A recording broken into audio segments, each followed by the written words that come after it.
Hello, welcome to the very first episode of D&Debates, what we're calling functionally our episode 0. As you know, in D&D, you get a session 0. But this is a podcast where the four of us good buddies will put forth our spiciest takes and most passionate opinions in debates and discussions about a game that we all know and love, Dungeons and Dragons. Now, before we get too much into what the show is about, I figure it's best fit we do some introductions. So I am Corey, he, him. I am Scott, also he, him. I am Jake, thirdly he, him. And I'm Amanda, she, her. I'm the token girl of the group. She's like the Black Widow. Awesome. So as far as the structure of the show, it's going to be, a debate style podcast. We're going to have a moderator. Today, I will be the moderator, and 3 debaters. In each episode, we'll have 3 rounds of questions to which each debater will be able to give their opening statements and then refutations, and then probably some chaos will ensue, as in any good discussion about D&D. But as far as the questions go, the moderator, before we record these episodes, sends the questions beforehand. That is the first 2 questions, so that the debaters can prepare their opinions, their statements, anything that they want to bring up and talk about. Whereas the third question is left up to the moderator to withhold until the episode is recorded, so that once the third round of questions come around, everyone will have to make their standpoint on the spot and have a nice bit of surprise and fun. So yeah, today's topic, every week, I should say, every week has a different topic, or every episode, I should say. And this episode's topic is Rangers. Rangers, they've staked their claim in the Dungeons and Dragons community. I don't know if this is a controversial thing to say, that they're controversial class, but there's for sure lots to talk about when it comes to Rangers.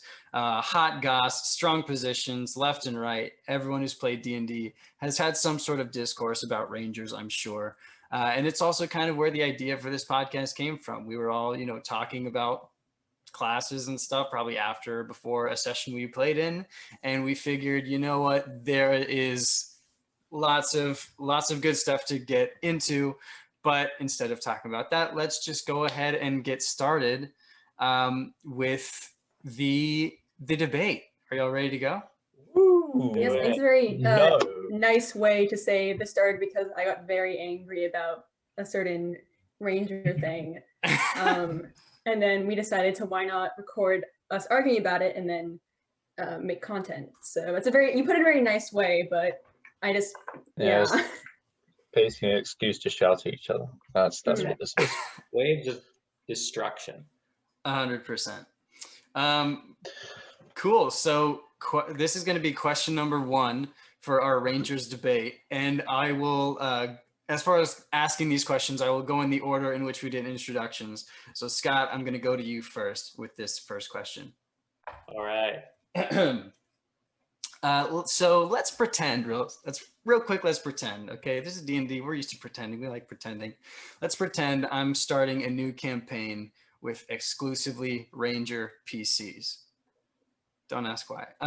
The campaign will start at level 3.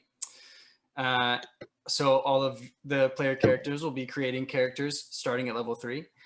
What will your build be for this level 3 Ranger, and why is it the best build? All right. I would like to begin by addressing 2 elements of my philosophy when it comes to this question. Okay. Firstly, I am not going to be picking Gloomstalker or Horizon Walker, which are the 2 most touted fixes to the Ranger class. Those 2 subclasses, very strong mechanically.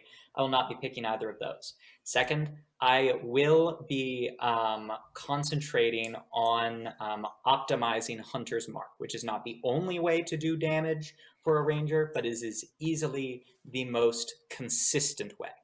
Now, Hunter's Mark and all Ranger, because of how accessible it is to Rangers, giving an extra d6 on every attack, Rangers are put in this interesting position, unlike other classes where they're not aiming for a powerful one attack, they're aiming for lots of miniature attacks that they can then stack damage on top of. However, a Ranger does not have extra attacks beyond the 5th level like a fighter, which means it's crucial to weaponize your bonus action and, if possible, your reaction. Therefore, when starting this build, I would like to start with either custom lineage or variant human to start with the polearm master feat directly straight away. Make this a strength-based Ranger who is able to routinely use bonus action to attack, get another Hunter's Mark on there, as well as a reaction attack when people come in range. We will be using the defense fighting style in order to compensate for the dip in dexterity that we get, or the dip in armor class we get from not focusing on dexterity. And then at 3rd level, we will be picking the Swarm Keeper Conclave, which is broadly considered the worst conclave in Tasha's Cauldron of Everything. Of the new Ranger conclaves that are like supposed to be good since the Player's Handbook came out, it is considered the worst. However, its synchronicity with Polearm Master to let you have an extra reaction, a reaction attack every round is fantastic. Once per round, you get to make someone make a strength saving throw or get knocked 15 feet back.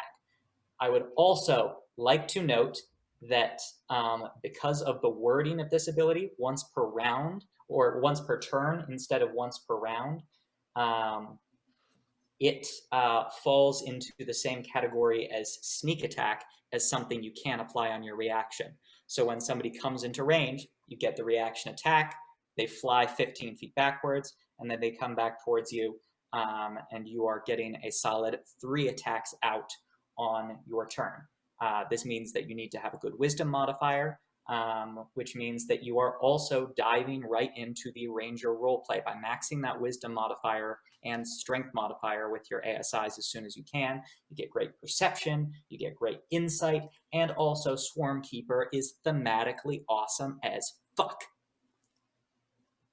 Later levels, I will say at later levels, because of the short rest exhaustion mechanic introduced in Tasha's Cauldron of Everything that Rangers gain at 10th level. There's also some great opportunity with multi-classing the Berserker Barbarian for 3 levels. If you want to do an all-Ranger build, this works perfectly fine without it. And the Hunter's Mark actually does not work in Rage. But if you are interested in a little bit of a backup plan where you can use heavy weapons on your bonus action, the Ranger after 10th level is possibly, or the strength-based Ranger after 10th level is the best case for that multi-classed with Berserker. That is the close of my argument. So Jake, you'd be next. Same question to you. Level 3 Ranger build. Why is yours the best? So Scott's not going for Gloomstalker or whatever the other one was called because they're the best, and that's because they are the best. My best build is a Gloomstalker. Now, this Gloomstalker, in a party full of Rangers, you don't need to think about the survival stuff. I mean, you've got, what, 4 or 5 Rangers all doing the same thing. You don't need to think about that. You need to think about combat maximization. Now here, so Gloomstalker is really good. I mean, at 3rd level, you get, on your first round of combat, you can do extra D8 damage. Now, the point of this build is to nuke an enemy on your first round of combat. Now, this can be very helpful if the enemy, say, has a wizard, or maybe you just want to get the action economy on your side, because you know how important that is. So you are going to be a Gloomstalker. You're going to be a variant human and take the sharpshooter feat. And you're going to take archery fight style, of course. So that means on the first round, because you're a Gloomstalker, you do a D8 with your longbow. Oh yeah, this is of course a ranged build. You do a D8 with your longbow, an extra D8 from your Gloomstalker, an extra 10 damage from sharpshooter, and then you add your dex modifier. Yes, you get -5 to hit, but I think you get +2 from your archery fight style, so you're still going to have a positive modifier. And then if you want to add to that, you can cast Hail of Thorns or Zephyr Strike. Zephyr Strike will just give you advantage, so you're almost guaranteed to hit on your first rounds.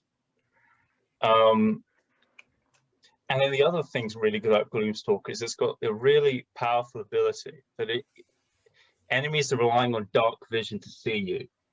You're invisible to them, and that is so powerful in like a dungeon crawl. I mean, yes, you have to think about you don't have dark vision as a variant human, but I think there are feats to do that. Maybe there are spells to do that. But I mean, invisible, overpowered in combat. I mean, what else? What else can you have? What else? I mean, and you get some pretty cool spells. You want to do 20 plus points of damage in your first round of combat or more, because you can attack twice as a Gloomstalker in the first round. That's it. First round. Yeah. I know, Very but well. you've obliterated probably maybe the most powerful enemy with 20 All right. points. So I mean, hey, in there it level is. 3. At Right. level 3, this is the level 3. All right. That's very cool, very fun. And I had a feeling that Gloomstalker would come out, a lot of variant humans, because feats do a lot. But I'm gonna throw what I believe is the best ranger. I gave him a name because I took kind of like character build, because D&D is more than just combat. So I named this build if I were to play it. The name is Curtis Featherwinkle. They are an Aarakocra Fey Wanderer Ranger. Now, first of all, like Aarakocra, you get already like +2 to Dex, +1 to Wisdom. It's already a great start. Flying makes it so much better for, yes, ranged weapons. Rangers at this point, make them ranged. And you also have talons to do just kind of basic like 1d4 sort of damage attacks for if you have to be in melee. You don't have to carry any other like big hulking weapons. You just got your ranged weapons, baby. Also one thing that y'all didn't consider was like favored enemy at early levels. Y'all consider that, just take humanoid, because you're going to encounter a lot more humans like to beat up than like, I don't know, dragons. Also fighting style archery, it's really good. And I went with Fey Wanderer because it's such a good ranger subclass. Like, it's just all encompassing for both combat, I think, and for role play, because D&D is not just combat. You got kind of 3 parts. You got combat, you got skill-based checks and challenges, and then you also have role play. Great for all of those. Dreadful Strikes is just great. You get to add damage, 1d4 psychic damage whenever, like once per turn, whenever you just make an attack. That's just, hey, here's automatically more damage you're doing. It's great later on, like with your spells. Getting Misty Step is also pretty great. I know it's at 5th level and not 3rd person, but not 3rd person, but 3rd level. And oh god, what else? Just also Feywild Gift. Just be like, yes, hey, well, here's my cool bird ranger whose feathers change colors with the season. That is so ranger, and it's so good. It's so thematic. You get a bunch of like charisma bonuses too, because it's Fey, and your great persuasion and deception, and just adding to that, it's a great character for role play, and all in all, just better than what you guys have. So. Could you clarify the race? Could you clarify the race? Aarakocra, bird person. That's a homebrew race, correct? No, that's in Vola's guide, I believe. It's the bird person. Yeah. Fair enough. Not a lot of people play it though, which is interesting. I feel like it could be a cool. Because they're really good. A lot of people outlaw it because they don't like PCs having flight at 1st level. Fair enough. But I think having flight at 1st level is really good, especially if you're a ranger with a ranged weapon who's going to be untouchable. There is a reason. Unless they have ranged attacks, but anyway. Interesting. I mean, yeah, we got all of our opening statements. It's all out there. So let's just get into it. Scott, do you have anything to say about these other two rangers that you've been introduced to? What do you think? I do have a couple of rebuttals. My thing for the just going in the order that we went in. My thing for the Gloomstalker is that yes, you get that awesome extra attack at the first level, and you get that D8 on top of it. You get that sharpshooter on top of that for third level damage. That's incredible. You're easily going to be outdoing my dude at third level damage. There's no debating that. However, sharpshooter, well, good, does not scale. And you are also not guaranteeing a way to have advantage on those sharpshooter shots. The good thing about Sharpshooter and Great Weapon Master is when you can apply them consistently and consistently boost your damage. Because sure, Gloomstalker, great burst damage. Maybe you get like you're hiding in the shadows and then you shoot one out and then you're no longer hidden, because that's how sneak rules work. As soon as you're revealed, your advantage, your hidden spot, your inability to be detected, that is all gone, unless you use that hidden in the darkness feature, which screws over your companions and requires a feat from you in order to get the dark vision for. That is a useful ASI right there. You are already like by fourth level, you have done away with 2 possible ASIs. You probably don't have a capped dex modifier, and you're dropping -5 from your attack. I just don't think it's a sustainable build. I think it's an awesome build that feels awesome when you do what you do, but I don't think that it can bear itself out over a long thing, because like the rest of the party, if they don't have dark vision, they're not going to be very, very down for your, what if we all hid in the darkness and there's no torches? In an actual party, you are not going to get to do the awesome solo stuff. Unless they are all this Gloomstalker build. Well, I will say, because we're on the topic of saying why Gloomstalkers aren't actually that great, I played a 10th level Gloomstalker sort of recently in a one-shot. Now, once we entered combat, yes, I did die after the first round. That first round of damage was great, except the enemy had like resistance to my attack, and it pretty much did jack shit, even though it was like 60 points of damage. And then yes, I did die immediately the second round, so I didn't really get to do any of my other actions. But like looking at my sheet, I got like, all right, 1 or 2 shots per turn after that, and I had to stay far away from this thing. Everyone else is doing magic damage. It was so cool and wailing on it. It just wasn't. It was like really cool for 1 round, and then it wasn't. So I agree with Scott there. Gloomstalker is awesome. It's not sustainable, and it's not reliable. Yes. I hold the opinion that you shouldn't. This is for third level, and I think you should think about multi-classing, to be honest, because that's what I think at some point. I couldn't hear. Yeah, you should. You should, because rangers past a point just are useless compared to if you level 15 ranger. What is the level 15 ranger compared to level 15 fighter with like 4 attacks? But that's not the topic we're talking about. Well, a level 15 swarm keeper goes ahead and gets half cover every time it moves, so that's pretty nice. Oh yeah, I would have the ability to cast Misty Step. I'd be able to Fey reinforcements. I could cast Summon Fey without concentration. People look over the spell casting possibilities of higher level rangers, which is why I think it's important to have that higher wisdom modifier that's baked into my build.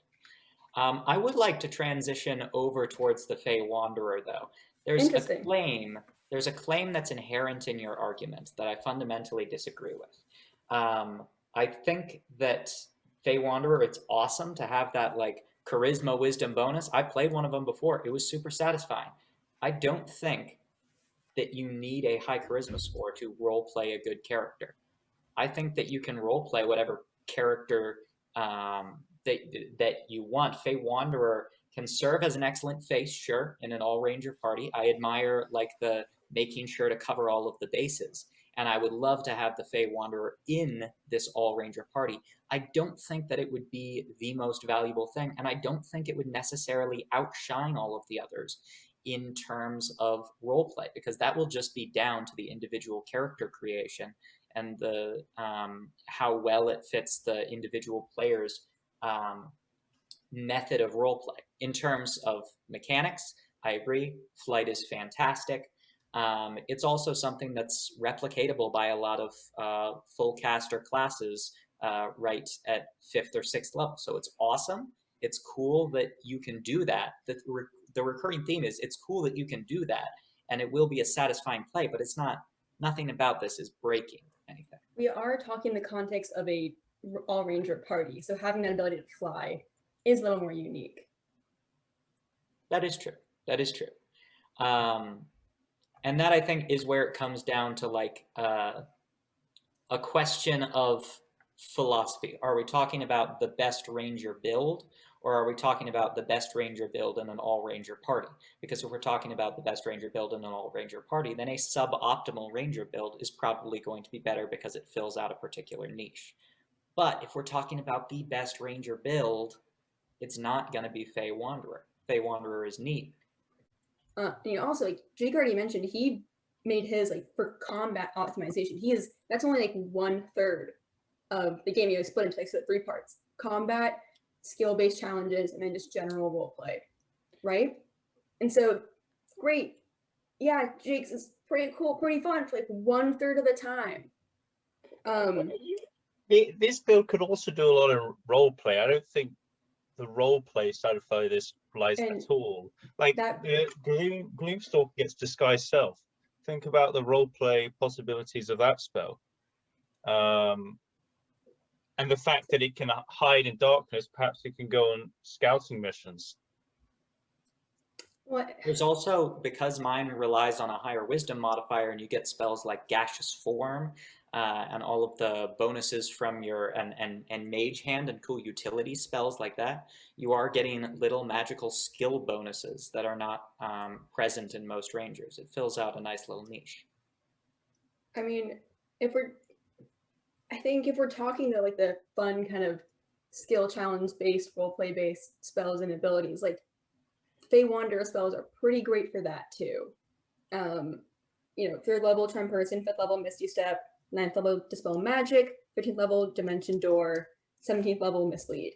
And so again, it's not just about roleplay ability. It's about when it comes to like, hey, like roleplay things like just the talking, progressing story, not a lot of checks being made there. I'm talking like when you have to be making those skill checks for challenges to uncover something, to like explore something.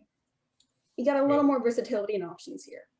When we're talking about this class spell specifically, I think Misty Step and Dispel, Misty Step more so is a combat spell, I think. And so is Dispel Magic, has roleplay potential. But I mean, Gloomstalker, I've already said disguise self. They also get invisibility. Yeah, that's level 13. Greater invisibility, I might say. Invisibility seems kind of like it's cool, but it seems a little redundant when you're already hiding in darkness.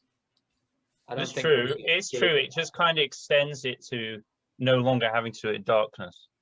Like say you want to infiltrate this place, you get go greater invisibility to get inside, and then you disguise self as say whoever's in charge there. Oh, there you go. Right. Well, then you just kind of made your whole point about like being good in darkness like useless. Like if you're just waiting for invisibility later on. Then I was good everywhere. But yeah, then you just agree that he's only good in some places. No, I just say he's good everywhere.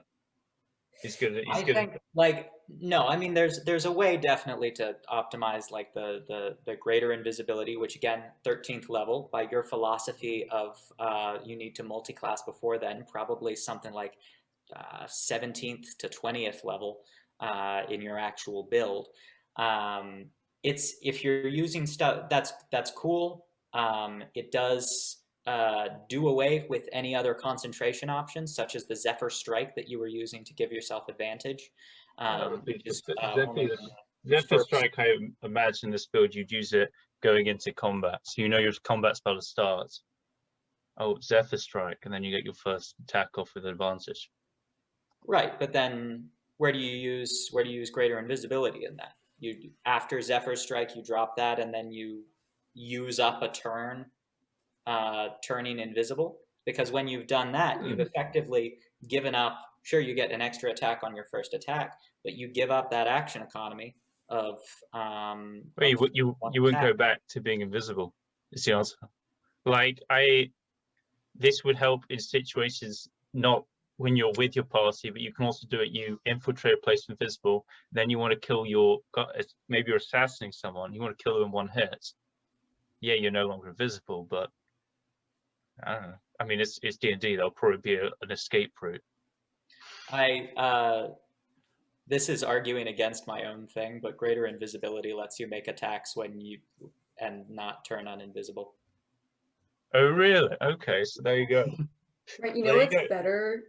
What's better than having to be sneaky and stealthy? Just flying up and then having a 50-foot fly speed and then just shooting at them from a faraway distance and doing an extra 1d4 psychic damage at their level. But 1d4 when I'm doing 1d6 with the hunter mark. When I'm doing attacks around. When I'm doing 30 damage in my first rounds, so the wizard's dead. That's the most dangerous person.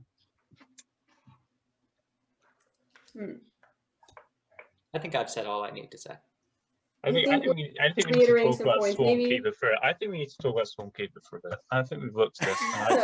And I'm not gonna lie, I'm reading it for the first time, so my thoughts might not be coherent. So I was considering Swarmkeeper because I do think, like you mentioned that it is very thematically Ranger, and I do agree. So I was considering it because when you think of Ranger, it fits very well. I don't know, you really have to optimize other things to make it work, right? Like it's in order to, but for most players, it's hard to make it work really well. I think a good Ranger, and also just a good player character in general for the most part, should be it should click and it should work. You shouldn't have to think super, super hard to make it fun to play. Stormkeeper gets a flying speed. It's fortunate then that we're having this debate where I've laid out all of the instructions for them on how to make it work.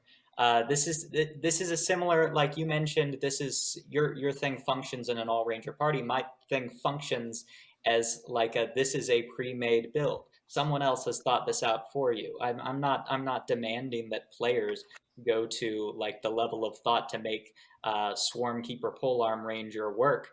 That's a non-issue. I've done it. It's there. Interesting. I think if we just want to take apart the phrase Polearm Swarmkeeper Ranger and just those three things: Swarmkeeper, Polearm, and Ranger. Trying to mix those three together sounds do you Eric Hakra charisma based Ranger?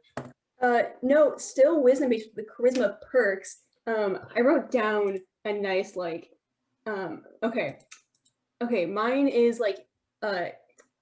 lovable, sparkly bird boy who blends in with the forest and the fae. It's outward exploration. It's also ranged.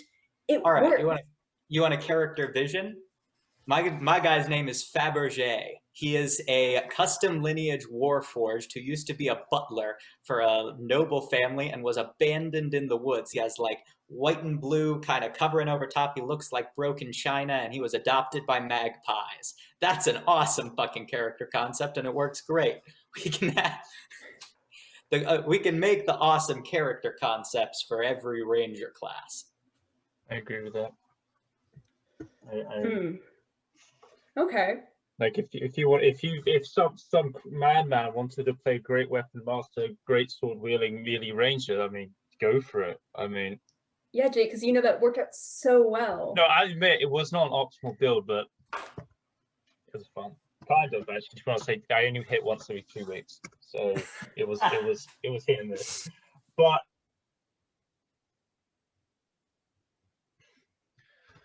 I'm just being Swarmkeeper Jake. Yeah. You were saying a moment ago that your biggest benefit to your build was that first attack you're doing 20 damage, and then after that you're doing like another average of like another 10 damage, right? Well, I mean, you could, depending on the enemies, you could just Great Weapon Master of Sharpshooter every time. You're going to have a positive modifier because of the archery fight style. So it could be more like, and if you Hunter's Mark as well, it's still going to be like 20 damage average.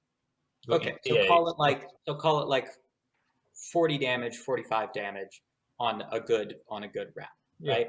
Or on an average round.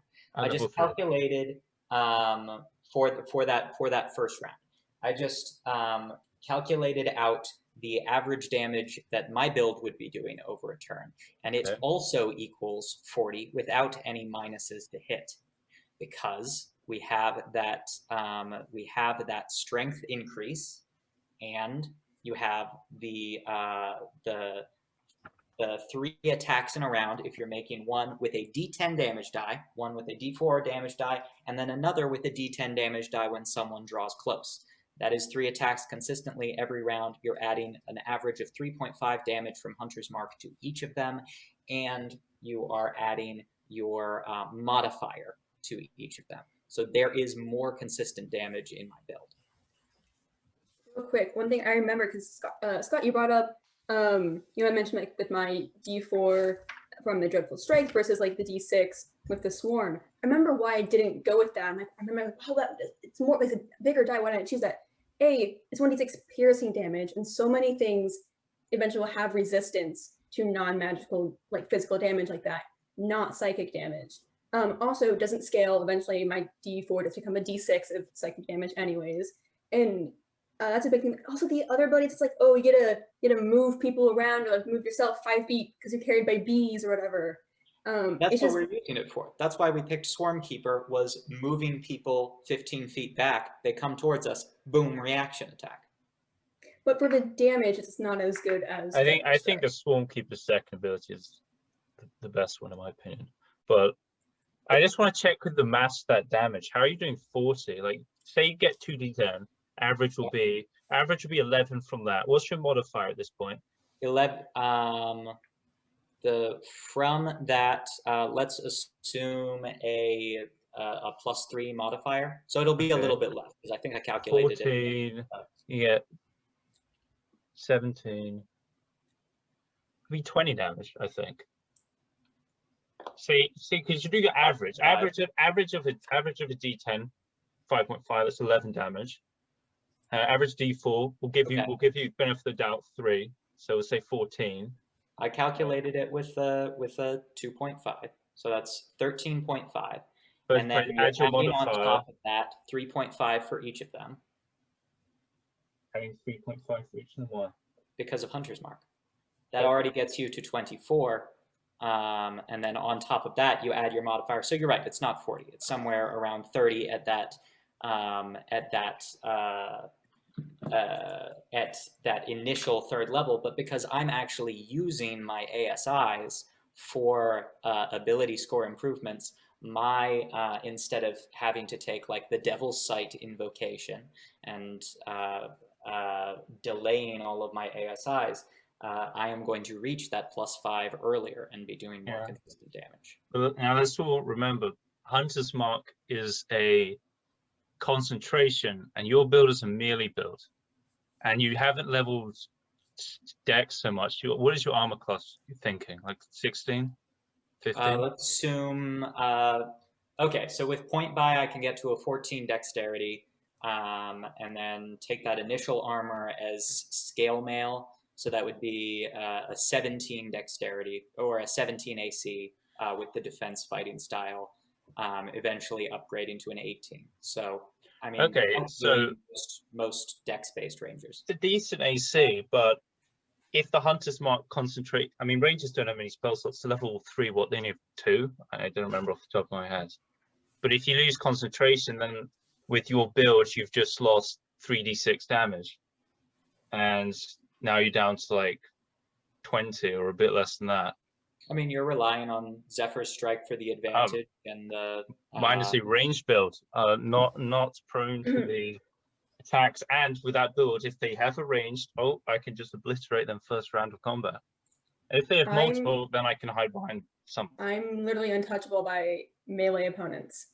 And so I'm especially at 3rd level, you're not gonna have a lot of super powerful dudes who can reach you if you're 50 feet in the air. So Yeah, but I think also it's worth noting that DMs do build enemies to the party, which means that with this party of all rangers, everybody moving away, everyone being this untouchable mobile warrior, the person who's going to shine is the person who breaks from that mold.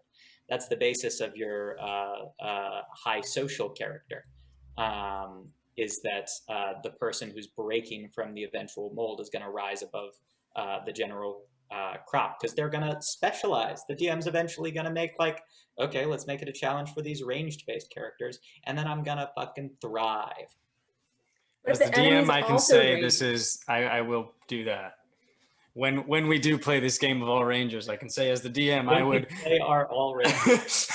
I can say that I will adapt to the skills and the abilities of the party. However, I mean, you know, let's admit, it is. I mean, yeah, sure, in a party full of rangers, it's gonna suck. It's gonna be a terrible party composition, and it will suck. But I'm gonna totally enjoy playing my character. There's so much fun because the fun is baked into the mechanics. No, but I'm talking combat encounters specifically. I think role play. I think D'Artagnan Mira basically had the same shtick. I had so much fun playing him.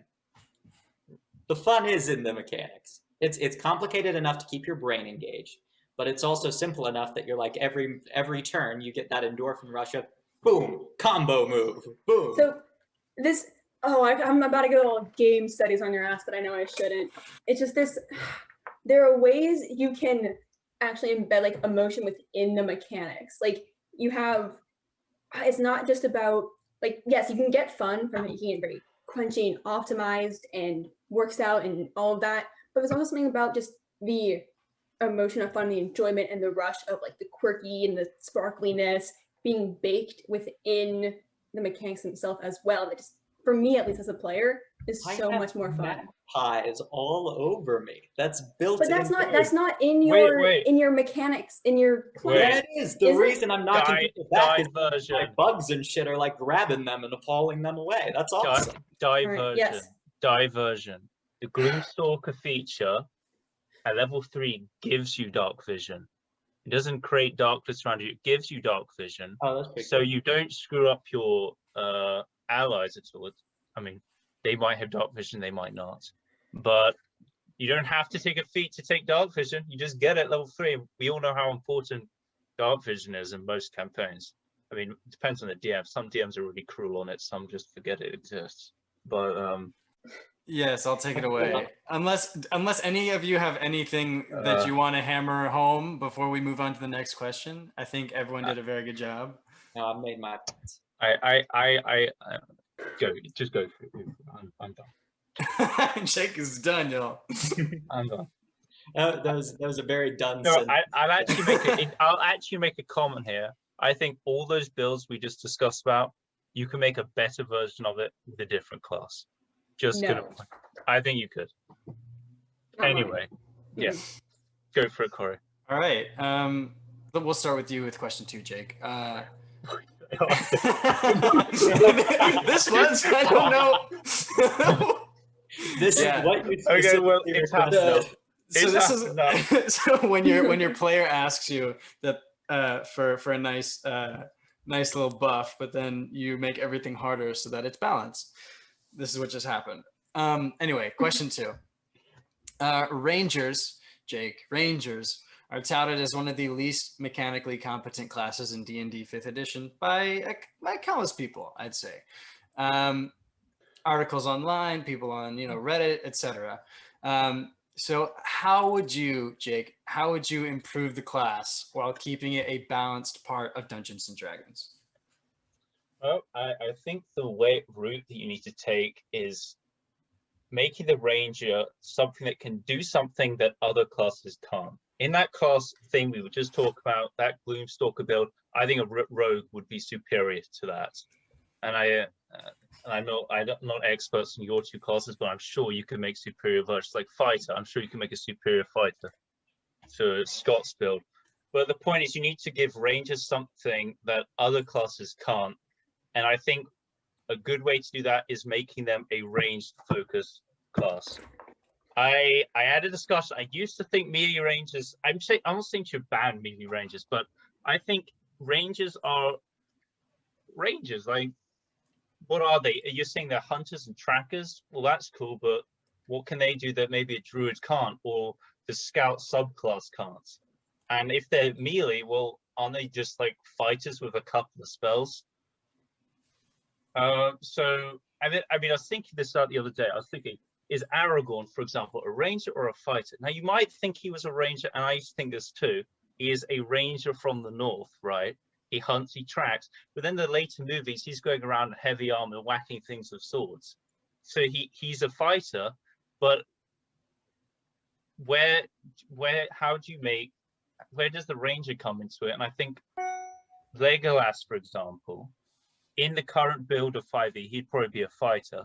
But I think rangers should be put in a path that more represents what Legolas is from Lord of the Rings.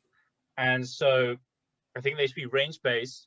Now, I think spells, I think they should be, if they even kept spells at all, I would might argue they shouldn't have spells. But if you keep them with spells, they should have original spells that are good for range, like tracking, perhaps locate objects, or I mean, I think locate creature, they have stuff like that. But maybe another spell like track creature, or communication, or survival. But yeah, I mean, they should be put in a direction that makes them better at something than all other classes. So I think that's what Ranger lacks at the moment. I think that's why people think that it isn't good, is because other classes just do everything they do better. Thank you. There you go. There you have it. You heard it here first. Thank you. Amanda. Sorry, Eilina. I'm sorry. Rest in peace, Eilina. I have played a melee ranger for reference. Yes. Yes. Eilina was not the most competent character I've ever played with, but She tried. You know, it was what it was. Amanda, Yes. Same question to you. What are your ideas for this? Wow. You know, this debate, depending on whatever Scott says, maybe Jake and I teaming up on Scott, because I also agree. I think the way to improve, Rangers is to make them an archer, a ranged class. I think the biggest problem coming from them is that they're based around this idea of being like explorers and outdoor people and trackers. Like, that's a background. You can apply that background to any class really with like flavoring. And then what leads into what Jake was saying, it just makes it, and you can pretty much make a ranger in any other class. Outlander background. Better. Yeah, just take the Outlander background. It's like, there you go. I think it's just ranged weapons, like especially like the bow, is so prevalent in a lot of in history and folklore and cultures that I think it does warrant its own like separate class. And I think pretty much has the whole class, overhaul. Like, I want to see subclasses that revolve around like Artemis, or like the moon, and like a bit more magic caster. I want to see like a support ranger who was like, hey, the whole thing is to do like healing and buffs from a distance. I think it's this whole like the concept, like make them range, then allow for the extra flavor to come in from the role play and the character choices and like the subclasses of the backgrounds. Would love to see a way also to like motivate and to really encourage ranged attacks. So maybe like, okay, at a certain distance, if they're ranged weapon, like if it's within a certain boundary of like the maximum range, they won't have disadvantage. So encouraging sort of like this sniper approach to things. I think keeping them as like a kind of half caster class as well is good. That allows for maybe some subclasses to give them more like a spell casting focus. Other subclasses to give them more like a fighting damage dealing focus. And yeah, I guess my pitch is make them all ranged, baby. Make them all ranged, baby. An important thing I should have said is I think they should be given extra shots. So like extra attack, but only bows. Yes. Forgot to say that. Great. That was kind of important to my argument. But. Well, Scott, what are your thoughts on this? You guys have made some awesome suggestions on how to make a new class. I'm glad that a new class is being introduced to D&D rather than revamping the Ranger class. The Ranger class is based fundamentally not around archery. Aragorn, the historical root of Ranger, like sure, mechanically, you can say he's a fighter, but in terms of like the actual inspiration for the class, he was a tracker. He was melee. And I'm not saying that you have to be melee. I'm not saying that you have to be ranged. But I don't think that it is as integral to the class's identity as we're making it out to be. We can have an archer class. That's fine. However, what we're talking about right now is fixing the ranger. And my essential argument is that, yes, the ranger fails to deliver on what the ranger fantasy is.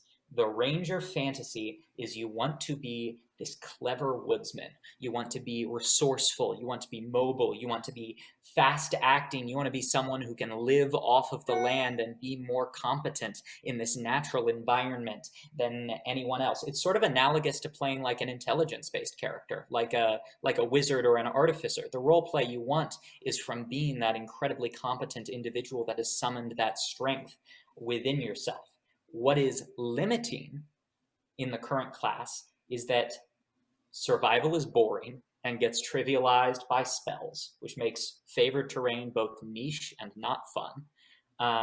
And then secondly, as a mobile, agile warrior who is cleverly dancing about the battlefield, you are the 5th most mobile class possibility behind monks, rogues, barbarians, and I'm just going to put a 4th entry as anyone who picks up the mobile feat, decides to be an elf, decides to be a centaur, decides to be a tabaxi, anything not class-based. My improvements don't work on making the ranger a more efficient damage dealer. It doesn't, in fact, change its martial capacities at all. It works on making it better at being a ranger.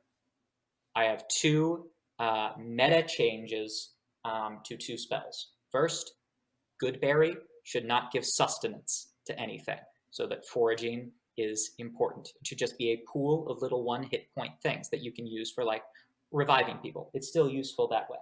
Second, give rangers some spells like create or destroy water, which are on cleric spell lists, druid spell lists, and just similarly trivialize the survival experience and should really be a thing that only rangers are able to do as that survivor. Now, I have a couple of crunchy abilities, and I'm just going to read them out real fast because I have designed for this debate a ranger. First level, a ranger, improved ranger. First level, favorite enemy needs a combat focus. Right now, it's just a knowledge skill, and you're not super great at that. I propose +2 damage to favorite enemies, +3 at 10th level. Natural Explorer also should become something that you can use in any terrain. And I don't mean that as like you get free favored terrain for everything. I am suggesting that we use it kind of like a warlock switching their pact weapon. Maybe a 20 gold piece cost to do a 1-hour research session at the end of a long rest. Pull up books and maps on the region worth 20 gold pieces, take a 1-hour ritual to memorize all of them, and then that region is your favorite terrain until you do that for another type of terrain. That will give you a much more woodsman kind of feel. Number 3, 3rd level, primal awareness needs to be definitional to the ranger because you are a tracker, and right now it doesn't tell you anything except that there are these cool creatures in the area. What I would do is it should scale to include the number of enemies present in the 1-mile radius / 6-mile radius eventually, and the location of the enemies at 10th level. And I would make it a feature where if you can see the creature directly in front of you, you can use one use of your primeval awareness so that you know that creature's location for the next hour as a very specific tracking mechanic built into the game. At 5th level, I would give them a +10 movement speed, similar to how you see in the Barbarian. At 8th level, their worst ability is Land Stride, because it is advantage against, or you can't be restrained, you can't have your movement slowed by non-magical plants, which if you're in your favored terrain, that's absolutely useless. So I'm replacing that with immunity to being grappled and restrained, because that is cool and something that is not in any other classes, but you do see things of equivalent power for. In the Paladin, immunity to fear, immunity to charm comes up all the time in other classes. Ranger can have a unique opportunity to be this dodgy warrior who literally cannot be grabbed. Furthermore, at 14th level, I would get rid of Vanish, and I would make difficult terrain more core to the Ranger style. I would make it, because you're immune to difficult terrain at this point, I would replace Vanish with Terrain Master, so that you have advantage on attacks against other creatures in difficult terrain, so that you have kind of an impetus to include that heavily into your play style, and I make it so that movement doesn't provoke opportunity opportunity attacks. Finally, at 18th level, I would include in their ability to see invisible creatures the ability to track creatures into other planes.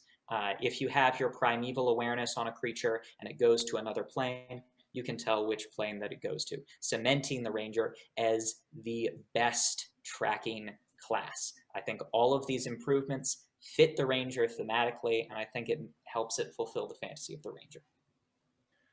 Okay, so, because you clearly prepared 10 times more than Jake and I did. What's like, give us like the one, because like, I think Jake and our approach is like, our fix is make them ranged. What is your like one sentence fix? Like we get the nitty-gritty, like what can we actually argue about here? Give us a chance. Let them actually be more mobile and a cleverer tracker than the other classes in the game, because that is the promise of the Ranger. Okay. I do not think this build fixes the problem of the Ranger, because I think most in the ideal game, yeah, tracking will be great. Most DMs do not incorporate this into their campaigns. Tracking does not matter in most campaigns. Survival does not matter. I mean, you just talked to Goodberry. I also agree. Goodberry, create food and water, all spells like that. I mean, they're silly spells and they shouldn't exist in my opinion, but they do. I think maybe not giving them sustenance for Goodberry is a good idea, but I think Rangers need to be fixed mechanically in combat for them to be viable in most campaigns, because most campaigns, all these what you said does make them really good trackers. I agree with that, but they're still bad in combat. They're still inferior to fighters, barbarians, even druids. Druids can do much of what they do in terms of nature and stuff.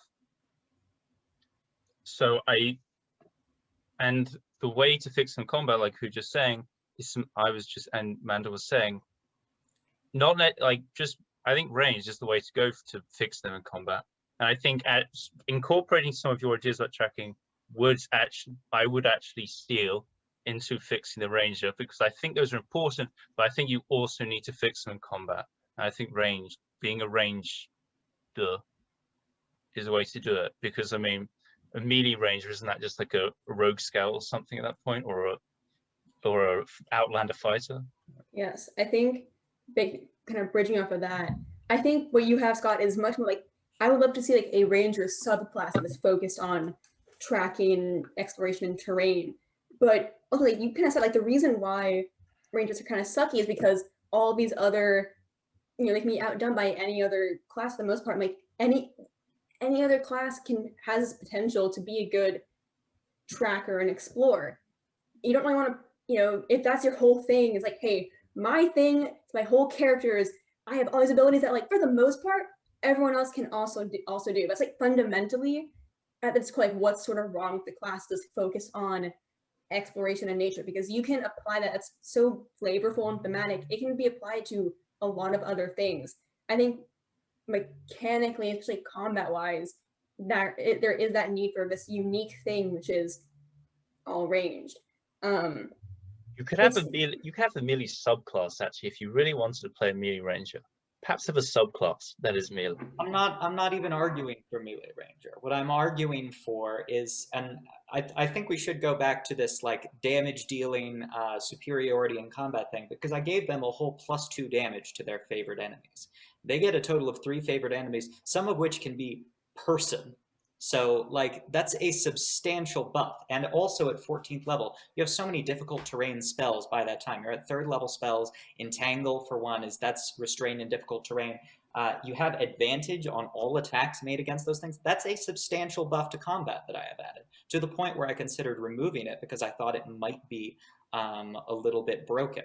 Besides, the condition immunities that I've given them are ones that often come up in combat. I don't think that like a straight up immediate buff to combat is necessary when you have all of these abilities to ignore invisible enemies, ignore difficult terrain, ignore all of the grappling thing, make it so that you have a targeted focus on certain people. Yeah. So I do think like you're right, like being immune to grapple and restrain, that definitely comes up, and I think a lot more than being charmed or frightened, which a lot of other classes have. It's just at the fund of like looking at the core of what these changes represent and mean. It's not fun to play someone who's like, yep, I'm super powerful at moving across land. That I've tried playing characters who are like, I'm all about outdoors. I think as a druid, I feel like druids who are like that, and it's just not as fun as being able to pull off really cool sort of tricks, whether it's in combat or out of combat. And I think trying to stick to this just theme of, because I think there's space where you can have unique things regarding tracking, exploration, and enemies and terrain, but it's just it's not satisfying. It's like, again, it's too much of a thematic flavor thing that can be applied to anything. It's not a kind of special, unique trait. Like any other class can be a tracker and an outdoors person. So there's like the Outlander background. I just think I get it. I get your approach, but it's not. I think there's other ways you have to like fundamentally change the ranger to like. It's like I don't know how to articulate. I'm bad at articulating my thoughts. I think it just needs more of an overhaul than just like make them trackers. Yeah. Here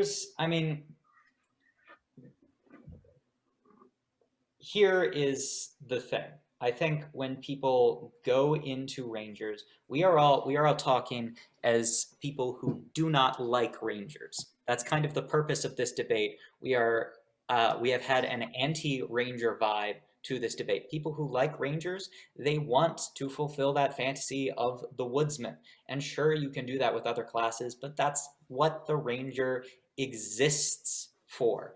The problem with the ranger is that you aren't better than that at other classes, and I have now made you better than that at other classes. And I have made it so that there are actual uses for those abilities. It would feel awesome to, like, when someone's trying to restrain you, you just jump out of the way and tumble, and then you summon up all of these plants and shit, and as they're like struggling to move through it, you're like leaping in between all of the plants, moving around them, not provoking opportunity attacks there, in and out, in and out. You feel freaking awesome. It's like when you like cast darkness on yourself as a warlock, and you're like in this whirling darkness, you can see through it, but the enemies can't.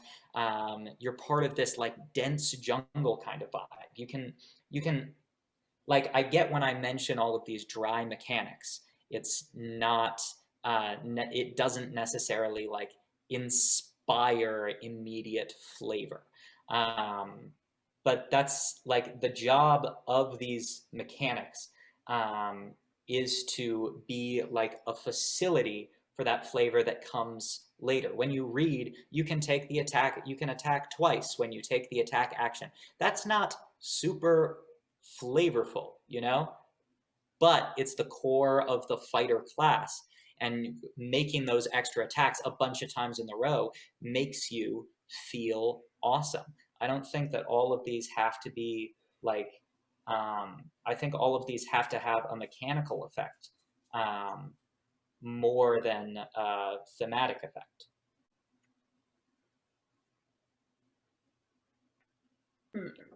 I would also like to rebut earlier, we talked about tracking not being useful in most campaigns. Sure, not tracking the enemy to get towards the final space. How many times have you played where the bad guy gets away? Where somebody's standing before the awning of a portal, or someone is trying to escape and they just get away, and you feel so defeated. I play in a party that charges madly into everything. So 0, but that might not be appropriate. That's just because my but in your campaign, Faustinus got away. Justeria got away. That lady at the awning of the portal that summoned the ancient demon king also got away. We've met numerous people who are just like, they're gone, and there's nothing that you can do about it after that.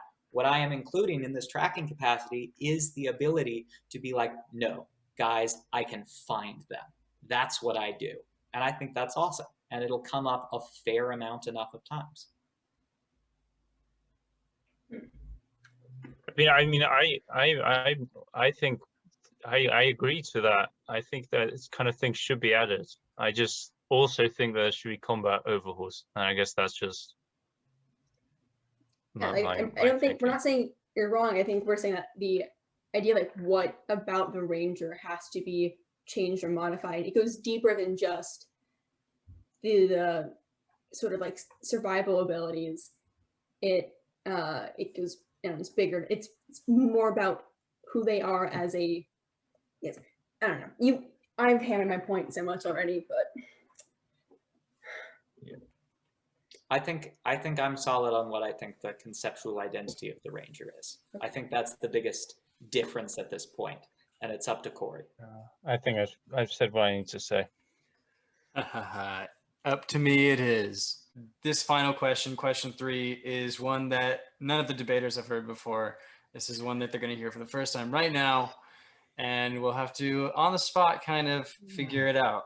So since we're doing alternating, starting statements, opening statements, Amanda, this will go to you first. Mm-hmm. So we've talked about optimizing builds and rangers. We've talked about optimizing the class itself, but at the end of the day, sometimes you just got to work with what we've got. And I mean, as a player, it's always fun to try out things you've never done before. And I personally, as a player, have only played a few classes. But after this, Amanda, I want you to convince me. Why should the next character I play be a ranger? It shouldn't. No. Okay. Oh man, I need time to think of my approach to this. Oh God. Okay. And this is just me. Okay. Yeah. Other people might, already love rangers, I'm sure.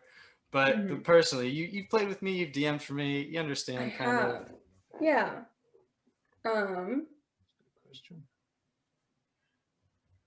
Okay, so knowing the couple characters you've played already, thinking in my game you played Kirk, and now in Jake's game you have Galena, and both barbarian paladin, very melee, kind of heavy hitters.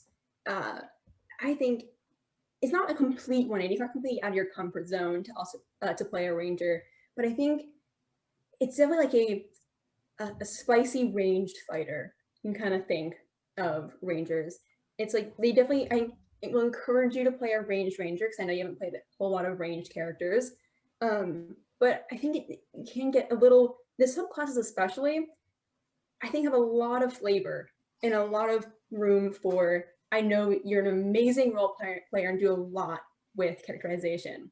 Buttering up the moderator, there are no rules against it. I appreciate it. I'm telling the truth. I'm telling the truth. You have had some amazing character moments, and I think you can do a lot with, especially with the ranger subclasses have to offer. I talked a lot about earlier. Fey Wanderer has so much fun and adds a whole level, like just layer of, you know, just like I said, embedding those kind of role-playing character moments into the mechanics. Swarm Keeper is so quirky and fun. Like I said earlier, and also I was debating that one.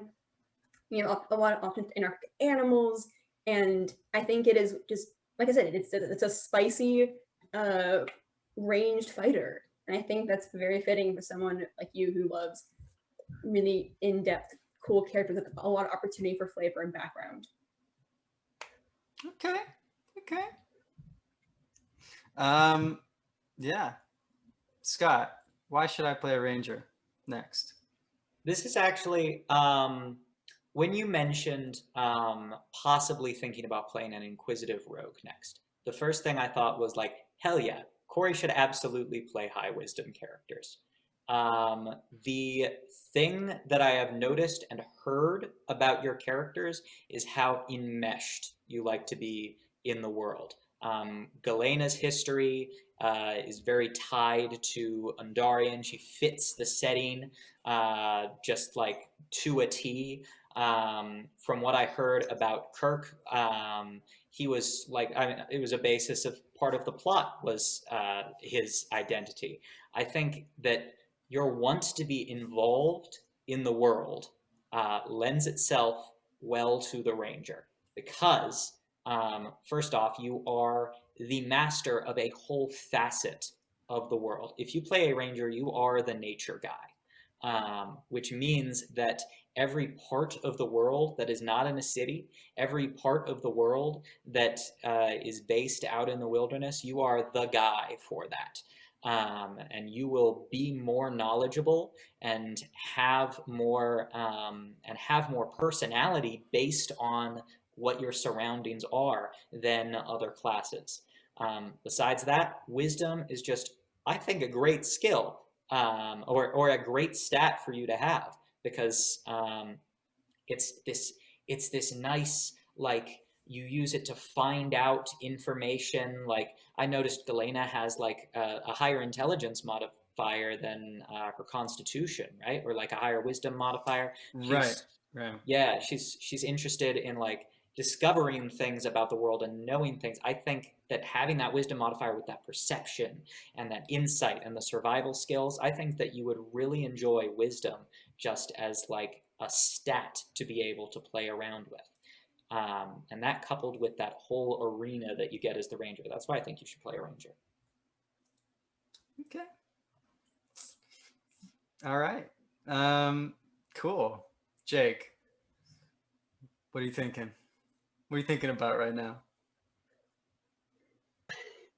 Well, you know what? You're someone who doesn't resign yourself to the system. You defy the rules set in front of you. Right. You're above others' opinions, and that is why you should play a Beastmaster Ranger, just to show that it is viable, because it is definitely viable. Because Beastmasters, I mean, you get your own animal. I mean, you want to try something new, right? You hear, oh, this thing is bad, but you don't think about people's opinions. I'm sure you did, but you're someone who wants to test out yourself, and what better to test the ranger than the famously terrible class Beastmaster? And it's beautiful. You don't get to do anything in turn except your animal does something. Isn't that fun, right? So this is a me tip. My real opinion is you shouldn't. But actually, no. What about Eilena? She was a ranger. She was bad, but she was fun. I mean, remember when I talked to birds and we made up a whole new world called Bestridden? That was pretty fun. So I don't know. They're bad, but they're fun and good. And bad and fun, and bad and good. I feel like you were also right there kind of just dissing, this is kind of a weird backhanded compliment on Corey's first character choices because he's now about to play Barbarian Wizard. and you're like, oh, you like to go, you know, make bad choices. And that's what you're basically telling him. You know, I hadn't thought about that, but now that I do know about, do remember that, yes, I'm sure that is what I meant subconsciously. So I will say, barbarian wizards are also cool. Maybe you should play a barbarian wizard beastmaster ranger. That would be a time, I'm sure. But I will say, in the campaign in which I will be playing a multi-class barbarian wizard, one of the other characters I had in mind was in fact a Beastmaster Ranger with the donkey pal. I know you as a person. And what I just said was your exact reasoning. And Jake, let me be frank with you. When you said that Beastmaster Ranger thing, it hit a little too close to home because I have heard those things about it being terrible. But nevertheless, I am you know, a player of conviction to the concept of a character. Although I do believe Amanda and Scott, like, I thank you, by the way, you guys are being very kind in this round. I was not anticipating this, but yeah, everything y'all said, it's in my head. But I mean, hey, if y'all have any, you know, refutations against why someone may not want to play a ranger for this reason, go ahead. Debating this. Oh no! don't destroy my opinion. All right, Scott, go. I also have one. I have one. They fixed Beastmaster Ranger. Beastmaster Ranger. Oh yeah, but you got. I'm talking. You got to go hardcore. You got to go old school. Show that it should not have been fixed. Show that it was viable. Because think about the moral authority over people that it will give you. Think about like it's like a show of strength. Hey, I played Beastmaster Ranger, old school, and they're gonna be like, "Oh my god, please, let me worship you." That is exactly what will happen. I will say here, I'm gonna first put it out there. Corey, I wasn't trying to flatter you. I was telling the truth. I was just stating things like they were. Next thing, Jake, get out of here. You're just telling Corey that his character choices are weird and mechanically bad. No. And Scott, one thing. Beastmasters are mechanically superior to. Okay. Scott, you made some good points too. Also going with flattery of Corey, sort of my approach. We get it. But you did say, like, oh yeah, you're right. Like the master, you know, the whole like facet of every world. But then he said, you know, every part that's not in a city. And I feel like you're banking on the fact that it's going to be a very like exploration based sort of campaign. Whereas like, I don't know. That's not what I mean. I don't think Corey's like trying to be the center character all the time. I'm just anticipating like there will be some parts of the campaign where you are not in a city, and you will get to feel like you are the one most enmeshed in that world when that happens. You will be the master of those liminal spaces, and you will feel engaged in the world. And I will counter your point against me. Corey, what I said was a compliment. I'm sorry if it came out as an insult, but if you say so. I'm saying you're the only one bold enough to do these decisions, make these, and they are mechanically inferior, but they're not inferior characters. And you're bold for doing that. As a closing statement here, we'll say, you know, which of the three of us are your current DMs, and out of those two people. Oh. Which one made the better argument?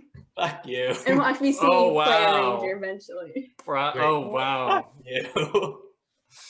For context, I have played with Jake as my DM and Amanda as my DM, but never Scott yet. Well, and then so Amanda is comparing her argument to Jake's, and therefore, whatever. Because mine's the most threatening. I mean, it has the most potentially threatening. Mine's the best argument. Yours is okay. Corey, but if I didn't win the debate, I will kill Galena. I'm joking. Probably. Maybe. I don't know. Wow. I'm joking. I would never kill Galena. I would never kill Galena. Maybe. Like 2 seconds ago, he tried to self-sacrifice. He's fine. Do it, Jake. I'll just bring out my secondary character. Please don't go. Look, I will say I'm Please still don't go planning out. I'm still in prep mode for our next campaign. Core. We still have like a week until we start session 1. I'm still planning things. Okay. Lots of stuff in the air. You never know. I actually really like that you're playing a barbarian wizard. I think that's actually pretty cool. Roby, I want to see how it works. I'm genuinely curious. I'm excited to play Roby. It's unarmored defense is going to be good. Anyway. Well, you all have given me a lot to think about.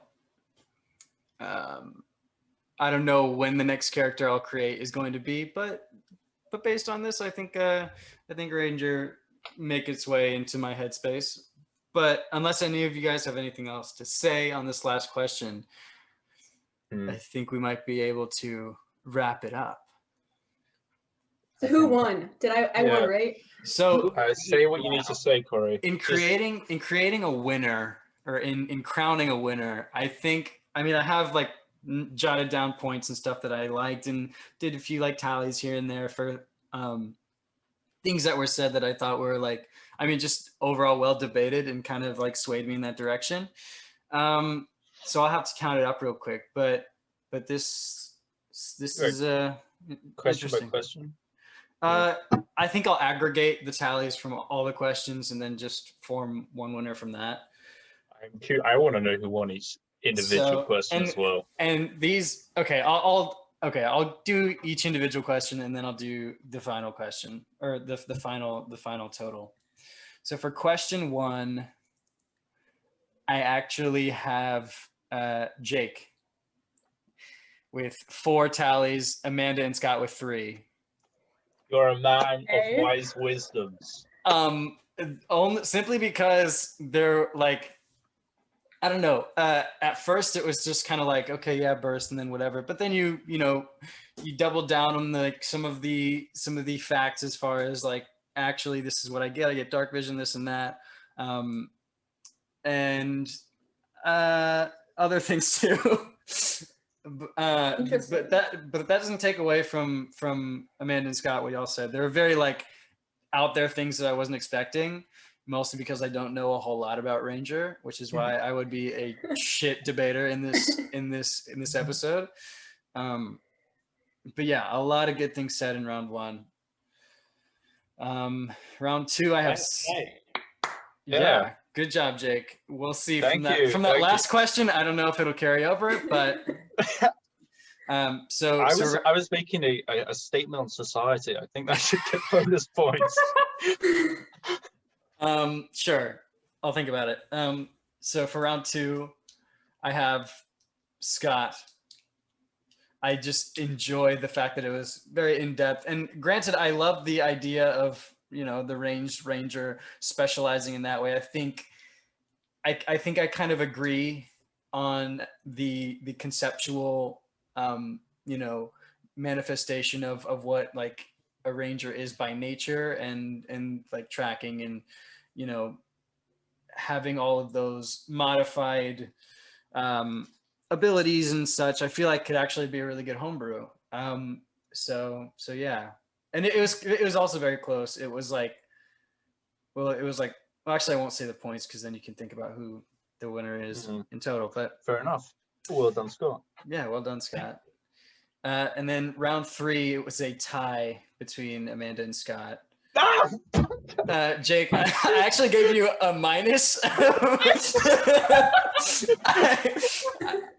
You're the last one to go, and you would have like you had the most time to think about what you were gonna say. And what was I supposed to say? I mean, hey, I don't see myself as a against the mold rebel, but I appreciate that you do. And look, I didn't want to say I was telling you to play a ranger. I didn't take anything as an insult either. I was just like, okay, so this is the hill Jake's gonna die on. Okay, got it. So yeah, Amanda and Scott tied on that one. I think because I also think that the both of you kind of took complementary I guess paths in your argument. Amanda, as far as the the flavor of the combat and the role play, and then also Scott with the more like skill challenges as far as like nature going, and also the role play within the world itself. I have, again, I wasn't lying when I said I had a lot to think about for my next character. I might just pull out a ranger just because of this, and it might be a Beastmaster, Jake, who knows.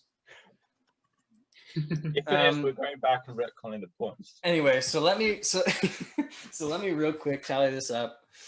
The verdict is in, and the winner of the Ranger D&Debate with 7 points, arbitrary points, is Scott. Bullshit.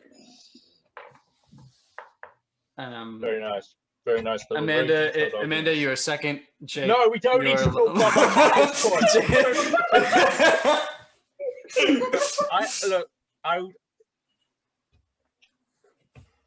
The last question never happened in my eyes. But yeah, I think this was really, really fun, and it was really good I feel like I learned a lot, because like I said, going into this, I didn't know a whole lot about Rangers at all. I made up these questions in hopes that I would learn more, and I definitely did. So yeah, I love what y'all had to say, and this was fun. Cool, yeah. Hell yeah. Rangers are good. Ranger adequacy.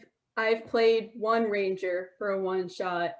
It was based off a Cats character, the musical Cats, and it was surreal. Rangers, you love them. Can't live with them, can't live without them, right? Rangers. That's what they say. Cool. So yeah, thank you for watching or listening. Thank you for listening. Oh yes, and doing whatever you were doing meanwhile. Yes. Don't forget to like and subscribe. Give us a follow. Give us a little share, comment. Give us some love. All right, say who you think won in the comments. I'm sure you all agree my Beastmaster argument is superior. In the comments. Who won in the comments? You're my best friend if you say I won. Give your build for a ranger. Give your changes for the ranger. Give us your input. Interact with this. We love you. God bless. Mwah. Thank you, everyone. Goodbye.